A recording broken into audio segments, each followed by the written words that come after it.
Buenas noches, profesora Carmita Álvarez. Nosotros somos el grupo número 2 y nuestro tema es estructura grupal.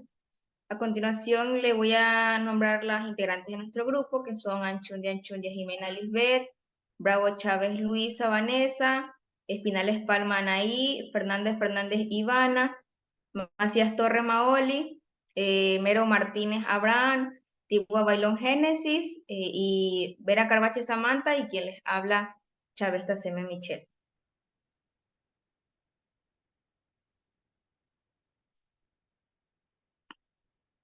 Dentro del contenido de la estructura grupal encontramos a 7 aspectos importantes, que son la introducción, el concepto de estructura, componentes de la estructura, estatus, roles, normas y cultura de grupo.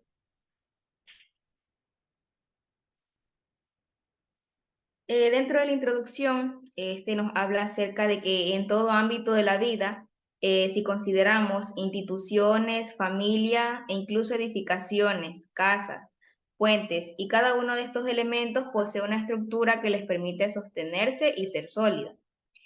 Si nos referimos a la palabra estructura, podemos mencionar que se refiere a la disposición y distribución de las partes de un todo, en el cual cuyo orden y relación entre sí permiten el funcionamiento de un determinado sistema. En una estructura, cada elemento en concreto posee una función específica y una correlación con los demás elementos que componen la estructura.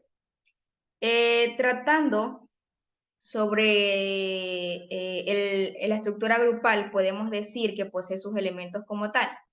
Esta estructura y los procesos deben ser tomados en cuenta como los dos ejes básicos e inseparables, y por otro lado, el término estructura, refiriéndose al tema grupal, se ha visto declinar su interés en los últimos años, ya que algunos de los autores que son más duros y críticos y radicales afirman que esta idea ha caído en el olvido. En base al concepto de estructura, nos habla que la palabra estructura proviene del latín estructura, que significa disposición, configuración que surge del orden de cómo están colocadas las cosas.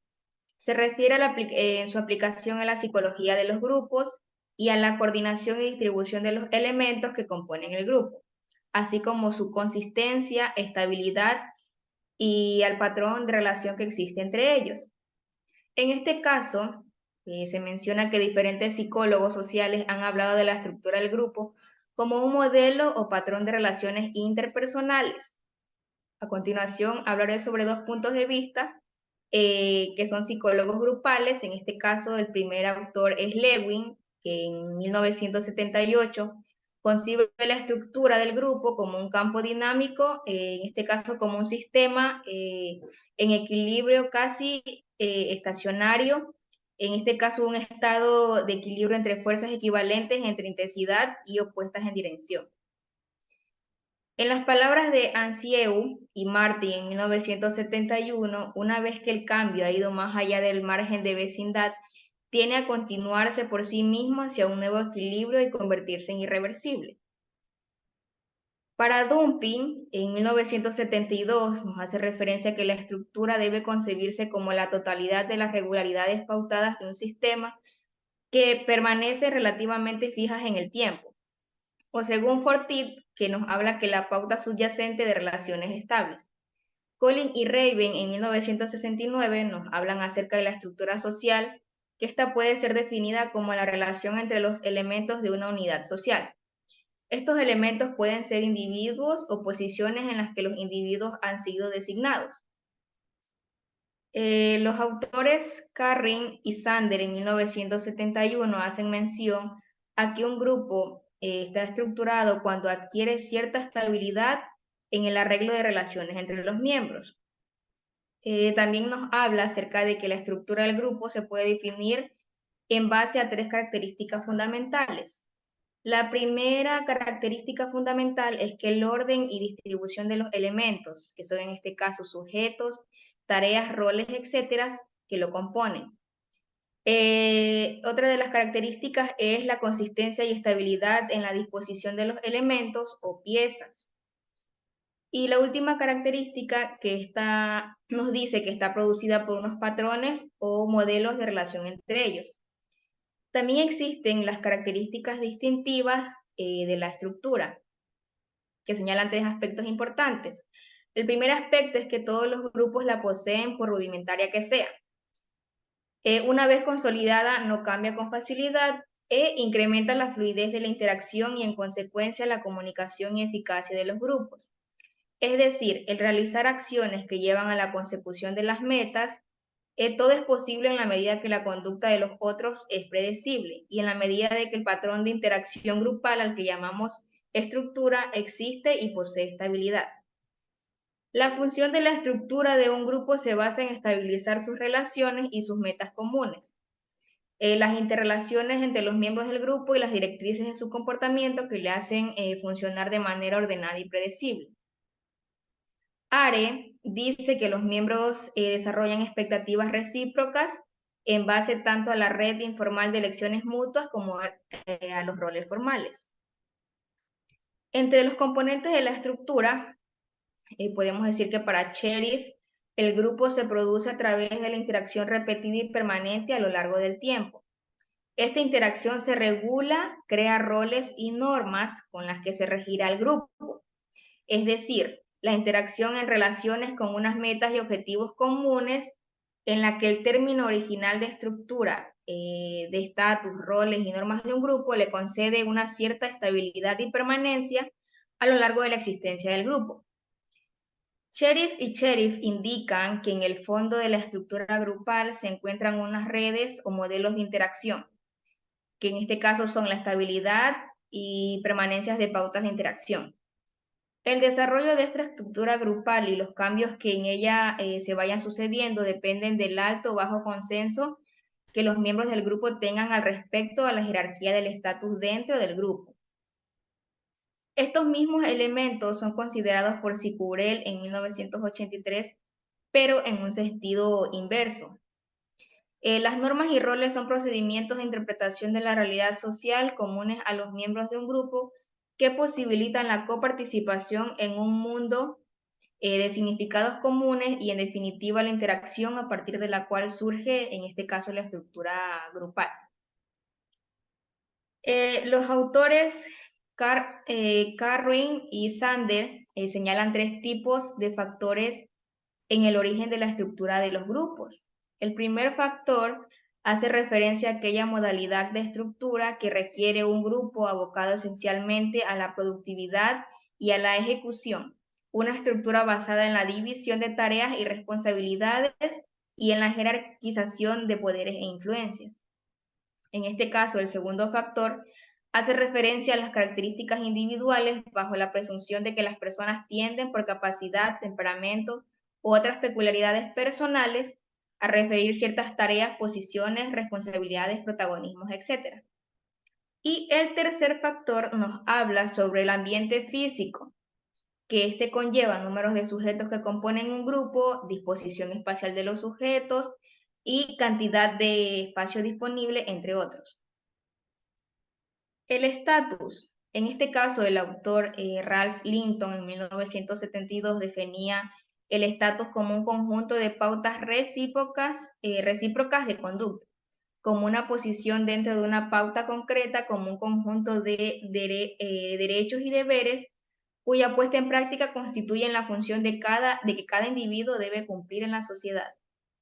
El autor Linton en el concepto de estatus se ha asociado a dos aspectos fundamentales que son la localización o posición dentro de una estructura y el conjunto de derechos y obligaciones vinculados a dicha posición.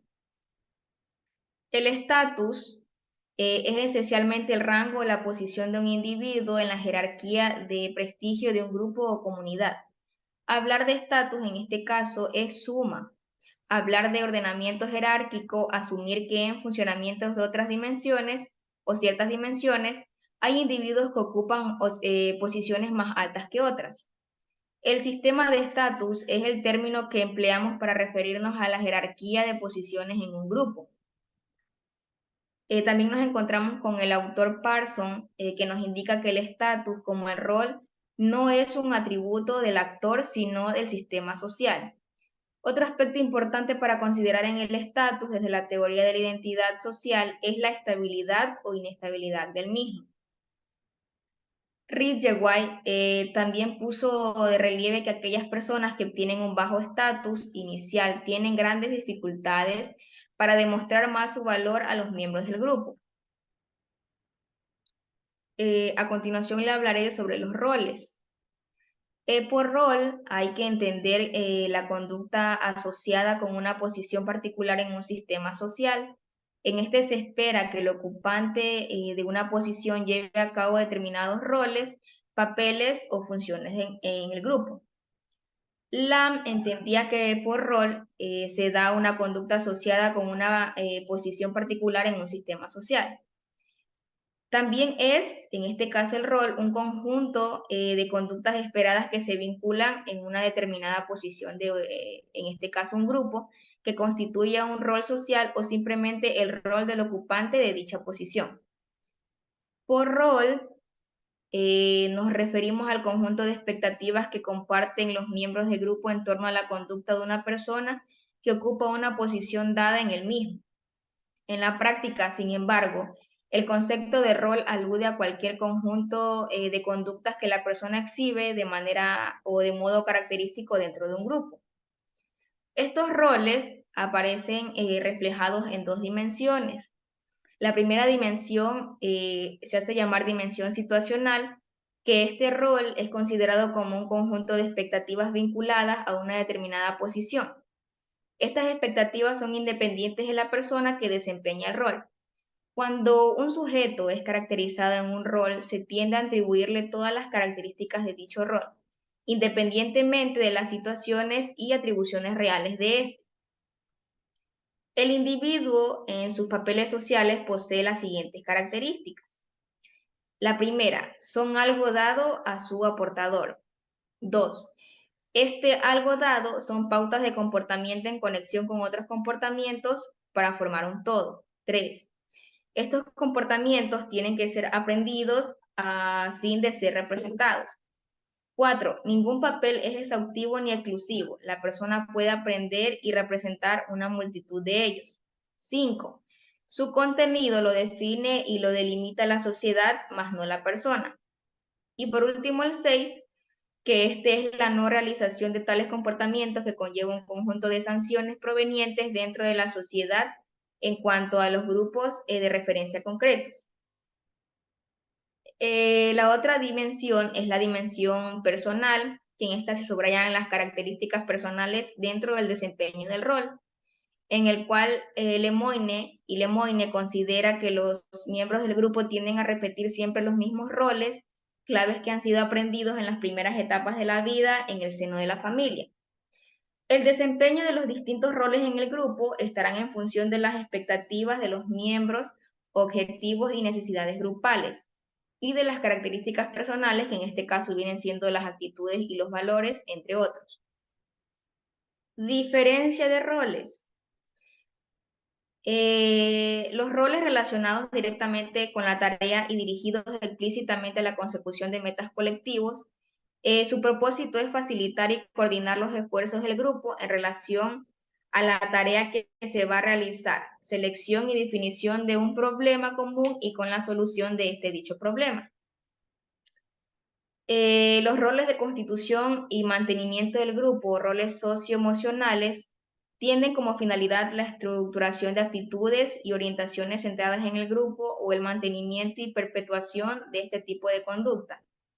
Y los roles individuales, que estos son dirigidos a la satisfacción de las necesidades personales, prácticamente relevantes para la tarea grupal e incluso negativas para el mantenimiento de la cohesión del grupo. Las normas. En este caso, las normas se refieren a las reglas y pautas que guían la conducta social sin la concesión de una ley. Las normas simplificadas y simplifican las elecciones conductuales, organizan las interacciones y hacen predecibles las respuestas de otras personas. Hay tres significados importantes de las normas. La norma social como uniformidad de conducta. la norma como presión social y la norma como la interpretación de la realidad. La influencia de las normas sociales en el comportamiento humano pueden variar dependiendo del grado en que la persona se focalice con estas normas. Los grupos son especialmente propicios para esta focalización, lo que hace que el comportamiento sea más predecible a partir de las normas. Las normas grupales cristalizan rápidamente en un grupo y pueden ser importadas del contexto social, establecidas por el líder grupal o creadas en respuesta a eventos críticos en la historia grupal. Las normas generales y las que se refieren a aspectos periféricos del grupo tendrán una amplia tolerancia, mientras que en cuestiones centrales para la existencia del grupo o que tienen que ver con la lealtad al grupo, los márgenes de conductas aceptables serán bastante restrictivos. Cuando alguien se desvía de la norma, los miembros del grupo intentan cambiar su opinión y si en el intento fracasa, aparecerán ciertos sentimientos de rechazo hacia la persona. La cultura de grupo. En este caso, la cultura de los grupos puede definirse como un sistema general de normas que gobierna los significados en los grupos. Como tal, la cultura de un grupo llega a ser un esquema interpretativo históricamente desarrollado y socialmente mantenido, aunque no necesariamente compartido, que los sujetos utilizan para dar sentidos y estructuras a sus propias acciones y las de otros. En este caso, la cultura de un grupo viene definida por la comprensión de las personas del sistema social al que pertenecen, incluyendo aspectos y prácticas de la vida diaria de un grupo de personas que definen y ayudan a mantener lo que ellos consideran normal y que dan soporte a aquellas cosas, por ejemplo, producción de objetos, conocimientos y actividades, que ellos piensen que son necesarias o valiosas. La cultura de los grupos también se compone de las costumbres que sirven tanto para comunicar como para validar este conocimiento. En este caso, las costumbres incluyen rutinas, jergas, rituales y símbolos, y que consiguen un grupo de trabajo como hábitos tradicionales, fruto de normas que están conformadas por los miembros. Muchísimas gracias, licenciada. Esta ha sido nuestra exposición acerca de la estructura grupal.